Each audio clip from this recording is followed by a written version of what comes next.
ابتدا فرمائیں. جی فرمائیے. بسم اللہ الرحمن الرحیم. صاحب پچھلے دنوں کچھ دوستوں کے ساتھ بیٹھے ہوئے تھے تو ایک بات چل نکلی کہ امام بخاری نے کچھ امام اعظم کے متعلق کلام فرمایا ہے اور اپنے عقائد اہل سنت تو اس کی جو سند زیادہ حدیث مبارکہ وہ تحاوی شریف میں ہے، تو تھوڑا سا سمجھ میں نہیں آیا کیا معاملہ ہے، تحاوی شریف کس نے لکھی اور کب کی تصنیف ہے، تھوڑا سا تسلی فرمائیں.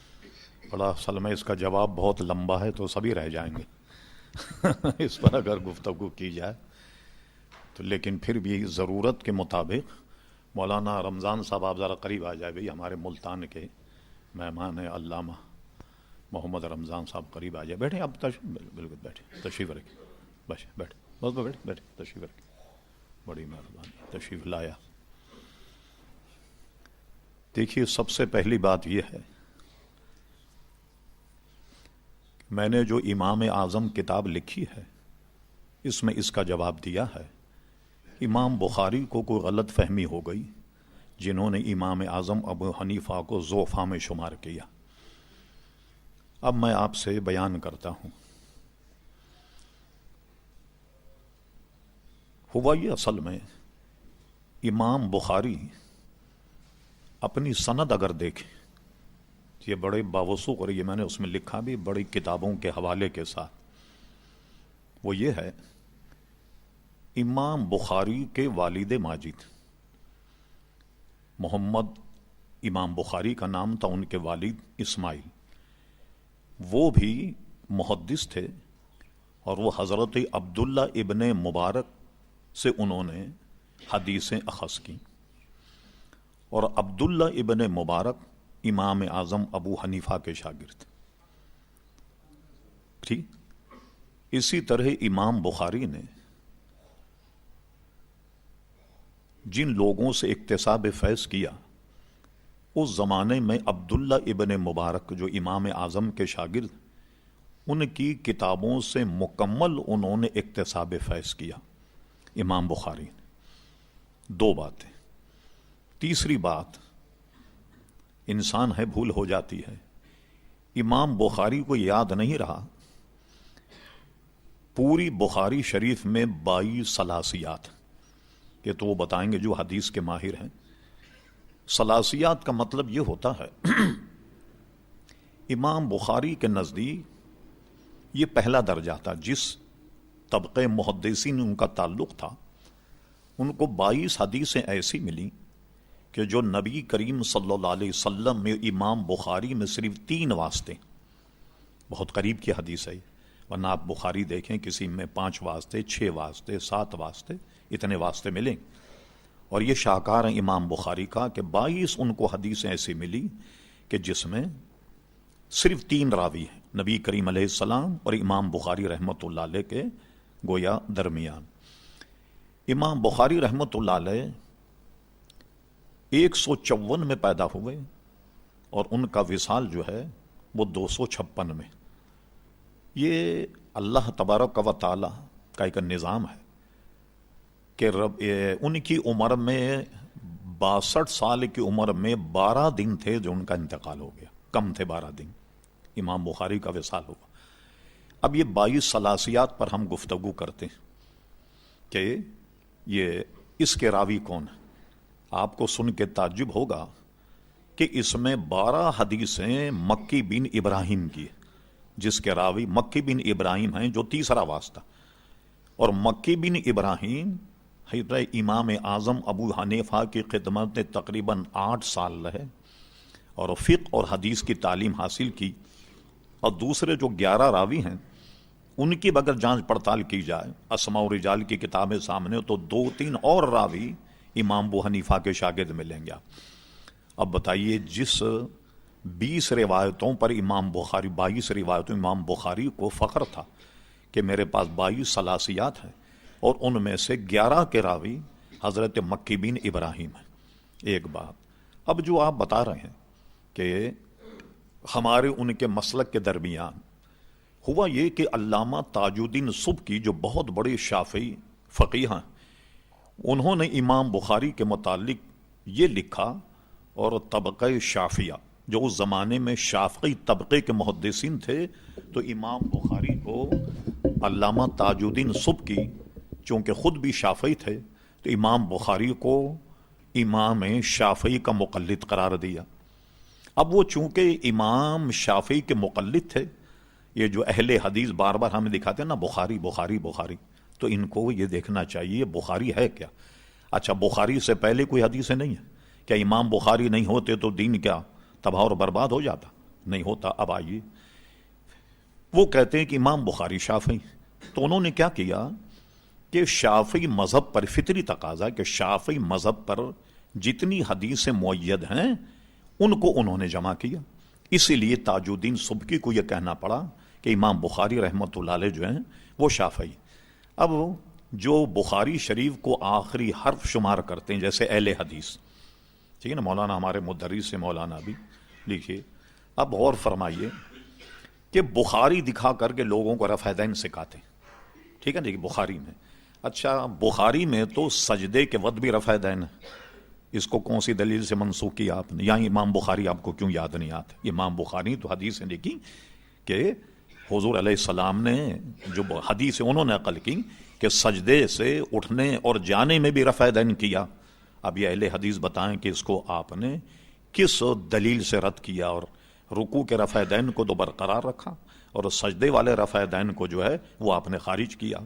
اب خود اہل حدیث کو پکڑیں. امام بخاری لکھتے ہیں کہ کوئی آدمی بکری کا دودھ بھی پی لے تو وہ جناب حرمت رضاعت ثابت ہو جائے گی بکری کی دودھ سے. کیا مطلب ہوا کہ کوئی محلے میں بکری ہو اور 4 گھروں میں آپ کے رشتہ داروں فرض کیجئے اور وہ بکری کا دودھ 4 گھروں میں جاتا تو سب کے سب رضائی بھائی بہن ہو جائیں گے، کسی کا آپس میں نکاح نہیں ہوگا. دیں اہل حدیث جواب. کیا امام بخاری کی اس بات کو آپ مانتے؟ اصل بات کیا ہے؟ اصل بات یہ ہے کہ ایک بہت بڑے محدث تھے جن کا نام سلیمان تھا، آگے بھی کچھ نام اس وقت ذہن میں نہیں ہے. امام اعظم ان کے پاس بیٹھے ہوئے تھے. اب یہ فقیہ مشہور تھے امام اعظم اور محدث بھی تھے. جتنے یہ محدثین مشہور ہیں یہ فقیہ نہیں ہوتے، محدث ہوتے. تو کچھ لوگ آئے اور انہوں نے امام حضرت محدث سلیمان سے رضی اللہ عنہ سے مسائل پوچھے. تو مسائل پوچھنے پر حضرت سلیمان جو تھے رضی اللہ عنہ وہ خاموش رہے، اشارہ امام بخاری کی طرف کہ آپ بتائیں. امام بخاری نے سب کے مسائل بتائے. تو بتانے کے بعد محدث سلیمان کو رضی اللہ عنہ کو تعجب ہوا اور کہا ابو حنیفہ یہ مسائل کہاں سے لائے؟ کہا جو تم نے حدیثیں لکھی ان سے میں نے نکالے یہ مسائل. تو ان کو تعجب ہوا. تو محدث سلیمان نے کہا ابو حنیفہ حقیقت یہ ہے کہ ہم عطار ہیں اور تم حکیم ہو. حکیم کو یہ جانتا نب دیکھ کر کہ کس سے بخار اترے گا کس سے چڑھے گا کیا ہے، اور عطار کا کام کیا ہوتا ہے؟ پڑیا باندھنا، کہ جو کچھ آ جائے وہ لکھ دے اس کو حوالے کر دیں. ٹھیک ہے صاحب. تو یوں امام بخاری کے بارے میں یہ غلط فہمی لوگوں کو ہو گئی. اب آئیے سند حدیث میں ان کا رشتہ دیکھیے آپ کیا ہے. امام بخاری رحمت اللہ علیہ کو اگر امام شافعی کا مقلد مان لیا جائے، اور یہ میں نہیں کہہ رہا، خود شافعی امام نے کہا، تاج الدین سبکی رحمت اللہ علیہ جس کو محدثین نے نقل کیا، تو اب مان لیا جائے کہ وہ شافعی ہیں. اب جب شافعی ہیں تو امام شافعی کے مقلد ہوئے. اب امام شافعی کون ہے؟ امام شافعی امام محمد کے شاگرد اور امام محمد امام اعظم کے شاگرد. یہ بھی ہم نے اپنی کتاب میں لکھا. 2 باتیں میں اس کی بیان کرتا ہوں. جس وقت امام شافعی امام محمد کے شاگرد بنے اور امام اعظم کے دربار میں جب آئے تو ان کا قصہ یہ ہے کہ امام اعظم مسجد میں بیٹھے ہوئے تھے اپنی. ایک نوجوان آدمی آیا، کوئی 13-14 برس کی عمر ہوگی. اس نے امام اعظم سے بڑا عجیب و غریب مسئلہ پوچھا. کہنے لگے امام صاحب یہ بتائیے، ایک لڑکے نے نوجوان نے عشاء کی نماز پڑھ لی اور وہ نابالغ تھا. عشاء کی نماز پڑھنے کے بعد سو گیا. سونے کے بعد اس کو احتلام ہوا، وہ بالغ ہو گیا اور عشاء کا وقت ابھی باقی ہے. تو وہ کیا کرے گا؟ وہ جو پہلے اس نے عشاء پڑھی وہی کافی ہے، یہ اب عشاء کی نماز لوٹائے گا. امام ابو حنیفہ نے فتویٰ دیا کہ عشاء کی نماز لوٹائے گا. وہ نوجوان اسی وقت ذرا سا آگے بڑھا اور نماز کی نیت کر لی. امام اعظم نے دیکھ کر کہا یہ بہت بڑا محدث فقیہ ہوگا، یہ امام محمد تھے. ٹھیک، امام محمد کے متعلق انگریز نے لکھا، میرے پاس سارے حوالے موجود ہیں، کوئی مانگے تو میں سارے حوالے دے دوں گا. ایک اس نے لکھا، محقق نے، کہتا کہ امام محمد اتنے بڑے امام تھے کہ انہوں نے 999 تصانیف کی، 999. اور کہتے ہیں کہ اگر امام محمد، چونکہ وہ ختم نبوت کی نزاکت سے واقف نہیں تھا، انگریز نہیں پڑھا اس نے ختم نبوت کا مسئلہ، وہ کہنے لگا کہ امام محمد اپنے دور میں اگر نبوت کا دعویٰ کر دیتے، لوگ ان سے پوچھتے کوئی معجزہ بتائیے، فرماتے ہیں کہ وہ اگر اپنی 999 کتابیں سامنے رکھ دیتے، لوگ ان کو نبی مان لیتے. اتنے بڑے امام ہیں. اور یہ کس کے شاگرد ہیں؟ امام اعظم ابو حنیفہ رضی اللہ عنہ. اور ان کی فقاہت دیکھیے آپ، تقوی اور پرہیزگاری. ایک مرتبہ یہ ہوا کہ امام شافعی امام محمد ایک کمرے میں آرام کر رہے تھے، امام محمد سو گئے، امام شافعی رات بھر نوافل پڑھتے رہے. ہوتا ہے لوگوں کو کبھی کبھی، وہ تو امام شافعی تھے، اگر وہ نہ کہتے تو یہ راضی نہیں کھلتا. عموماً لوگوں کو یہ ہوتا ہے کہ بھائی گمان کہ دیکھو میں کتنی عبادت کر رہا ہوں، میرے استاد تو کچھ نہیں پڑھ رہے، تو سوتے رہے رات بھر، یہ رات بھر نوافل پڑھتے رہے. اور گمان یہ آیا بتقاضۂ بشریت کہ شاگرد تو ساری رات لگا ہوا اور استاد صاحب سو رہے. ٹھیک، راز کب کھلا کہ جب فجر کی اذان ہوئی تو امام محمد اٹھے اور سنتوں کی نیت کر لی. وضو نہیں کیا، نہ استنجا کیا، نہ وضو کیا، سنت کی نیت کر کے کھڑے ہو گئے. اب یہ تعجب میں امام شافعی کہ بھئی سونے سے تو وضو ٹوٹ جاتا، یہ تو انبیاء کی قسم ہے کہ جب سوتے ہیں تو حضور فرماتے ہم انبیاء، سارے انبیاء کا، ہم انبیاء کا معاملہ یہ ہے کہ ہم جب سوتے ہیں تو ہمارا دل جاگتا ہوتا. ام المومنین حضرت عائشہ صدیقہ فرماتی ایک مرتبہ حضور صبح اٹھے اور اٹھنے کے بعد نماز کی نیت کر لی. میں نے تو یہ حدیث سے سنی تھی کہ آدمی سوتے میں جو ہے وہ سارے اس کے اعضاء ڈھیلے پڑ جاتے ہیں تو اس کی وضو اس کا ٹوٹ جاتا. میں نے کہا حضور آپ نے وضو نہیں فرمایا. فرما صدیقہ ہم نبیوں کا معاملہ یہ ہے کہ ہم جب سوتے ہیں تو ہماری آنکھیں خالی بند ہوتی، دل ہمارا جاگتا ہوتا. ٹھیک، تو یہ تو انبیاء کا خاصہ. امام شافعی نے امام شافعی کے سوال امام محمد نے فرمایا ماشاءاللہ تم رات بھر نماز پڑھتے رہے، تم نے نیکیاں کمائیں، اپنی آخرت سنواری. میں نے رات بھر سوچ کر قرآن مجید میں غور و تدبر کر کے 500 مسائل نکالے. بعضوں نے یہ تعداد اس سے بھی زیادہ نکالی. یعنی میں غور کرتا رہا، قرآن میں تدبر کرتا رہا، تو اگر میں نے 500 مسائل اخذ کیے، یہ 500 مسائل قیامت تک لوگوں کے لیے فائدہ دیں گے. تم اپنا فائدہ کرتے رہے، میں پوری امت کا فائدہ کرتا رہا. اب دیکھیے کہ جو آدمی امام محمد کو نہ مانے، امام بخاری کو نہیں مانے، امام شافعی نے امام محمد سے سیکھا، امام بخاری تو دادا استاد ہوئی امام بخاری کے امام شافعی. اب بتاؤ کہ جو آدمی اپنے دادا کو یا باپ کو نہیں مانے، دنیا اس کو کیا کہتی ہے؟ میں تو نہیں کہتا کوئی. ٹھیک، یہ جو میں نے امام اعظم کتاب لکھی، اس کے آخری میں نے ایک اہل حدیث کا، پتہ نہیں وہ زندہ ہے یا نہیں، ایک مستند حوالہ دیا. وہ اہل حدیث نے خود اپنا واقعہ لکھا اور اس کا دن تاریخ رسالے کا نام میں نے حوالے میں لکھا کہ میں جب پڑھتا تھا تو میرے اساتذہ کہتے تھے، حالانکہ اس کے اساتذہ بھی اہل حدیث تھے، کچھ سمجھدار تھے، کہتے دیکھو بھائی پڑھ تو رہے ہو مگر ائمہ جو ہے نا ان کے متعلق کبھی دل میں کدورت مت رکھنا. یہ مجھے کہتے رہے. تو ایک دن میرے دل میں امام اعظم پر کچھ کدورت آ گئی.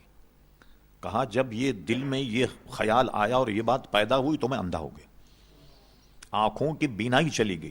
پھر مجھے خیال آیا کہ یہ اس وجہ سے ہوئی کہ میں نے دل میں امام اعظم ابو حنیفہ کی جو کدورت پیدا کی، یہ اس سے ہوا. تو توبہ کی میں نے، توبہ کرنے کے بعد میری بینائی واپس آ گئی. ٹھیک ہے، تو امام شافعی چونکہ شافعی تھے اس لیے انہوں نے اپنے دلیل پر اپنی حدیثیں بیان کی. سیاہ ستہ میں نسبتاً جو ہمارے مذہب کی معید ہیں وہ امام ترمذی.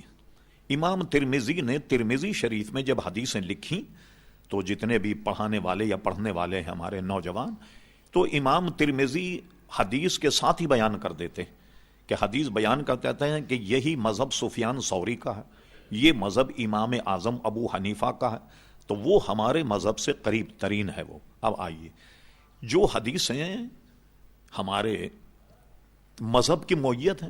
باقی جو ہمارے فقیہ اور محدثین گزرے جیسے امام طحاوی ہیں اور دوسرے اور جو ہیں ہدایہ ہے، اس میں ساری چیزیں جو ہیں وہ ہماری موجود ہیں الحمدللہ. آخری زمانے میں بھی تقریباً 100 سال کے تقریباً 100 سال ایک محدث گزرے، محدث دکن، جن کا کنیت تھی ابو الحسنات اور نام تھا ان کا سید عبداللہ شاہ صاحب. نقش بندی سلسلے میں وہ بیت ایک بہت بڑے بزرگ گزرے جو میرا ننیال ہوتا ہے ان سے، مولانا انوار اللہ خان فاروقی. یہ خطابی خاں ہیں اور تھے یہ فاروقی. یہ نظام دکن جب سقوط حیدرآباد دکن ہوا، یہ اس نظام دکن اس میر عثمان علی خان کے بھی استاد، ان کے ابا میر کیا نام ہے ان کا، میر عثمان علی کے بھائی میر مقصود میں بھی آ جائے گا نام، یا ان کے بھی استاد تھے. یہ ان کے شاگرد تھے. تو یہ شیخ الاسلام کے نام، میر محبوب علی خان نام تھا. تو یہ شیخ الاسلام کے شاگرد. انہوں نے امام اعظم ابو حنیفہ پر جو حدیث معید ہیں پوری 6 جلدیں لکھی ہیں. زجاجۃ مصابی وہ میرے پاس موجود ہے، اسی زمانے کی چھپی ہوئی. اس کی بعد جلدوں کا ترجمہ مولانا عبد الحکیم شرف قادری صاحب کے زیر اہتمام چھپا، اور ان کے کچھ کتابوں کا ترجمہ کیا ہے. ایک صاحب رہتے ہیں شکاگو میں جن کا نام ڈاکٹر عبدالستار ہے. وہ ان سے میں ملا ہوں اور بلکہ ہر سال ان سے ملاقات ہوتی. وہ کہتے ہیں کہ میں نے عبداللہ شاہ، بہت پرانی عمر ہے، کوئی 90 سال یا 85 سال، کہ میں نے عبداللہ شاہ صاحب سے زجاجہ کا درس 2 مرتبہ مکمل سنا. جس مسجد میں وہ درس دیتے زجاجہ کا، تو میں نے 2 مرتبہ ان کا درس سنا. وہ اس کا ترجمہ کر رہے ہیں. کچھ جلدیں آ گئیں اور کچھ جلدیں ابھی باقی ہیں. عربی متن کی جو جلدیں ہیں، چونکہ وہ امام اعظم ابو حنیفہ کے مذہب پر ہے، تو پاکستان کے دیوبندیوں نے کوئٹہ سے وہ 6 جلدیں زجاجۃ مصابی جو ہیں وہ انہوں نے چھاپ دی. تو عبداللہ شاہ صاحب جو محدث دکن ہیں، انہوں نے یہ 6 جلدوں میں تمام وہ حدیثیں جو امام اعظم ابو حنیفہ معید ہیں وہ نقل کی. اور کیا نام ہے، سلیمان ندوی عقیدتاً دیوبندی تھا، اس نے اس پر پیش لفظ لکھا اور یہ جملہ اس میں لکھا، ایسا لگتا ہے کہ امام اعظم نے ایک محل بنایا اور اس کی بنیاد میں ایک اینٹ باقی رہ گئی. وہ ایک اینٹ علامہ عبداللہ شاہ صاحب نے اس میں لگا کر محل کو مکمل کر دیا. یہ اس نے تبصرہ کیا. اور حضرت اللہ مولانا قاری مصلح الدین صاحب رحمۃ اللہ علیہ کے والد ماجی حضرت اللہ مولانا غلام جیلانی صاحب علامہ ابو الحسنات عبداللہ شاہ صاحب سے بیعت بہت، اور ان کا مزار بہت عالی شان ہے. اور عثمان یونیورسٹی سے ان کے زندگی پی ایچ ڈی بھی ہوا.